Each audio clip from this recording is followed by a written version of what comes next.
After months of investigative reports and United Nations documentation about the horrifying rape and torture methods being used in the Sde Teiman concentration camp against Palestinians, what no one could anticipate, however, was what came next.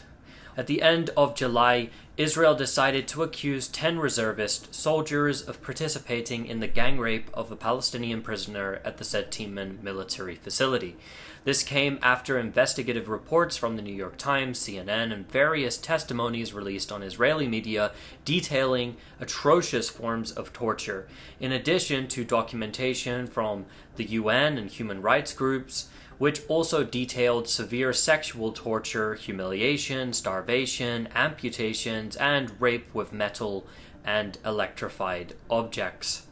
So, naturally, many speculated that Israel's arrests were down to pressure from the United States and its allies to do something about this widespread torture, especially at the Sde Teiman facility where Palestinians from Gaza had been randomly kidnapped to without charges. However, in the gang rape arrest case, it later became clear that the reason for this was likely more to do with the fact that the incident, in which a stick was used to sodomize a Palestinian hostage to death,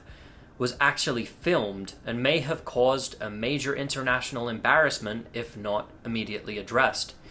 Although one of the 10 accused was released early, 9 of the soldiers involved in the gang rape case were taken into custody.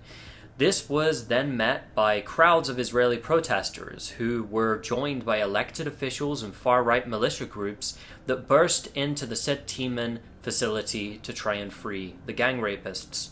Then, Israel's security minister came out publicly to support the gang rapists and even called them heroes. This was followed by a debate in the Israeli Knesset between elected officials over whether it was okay to gang rape a Palestinian prisoner, which one Israeli lawmaker from the ruling Likud party passionately declared was permissible.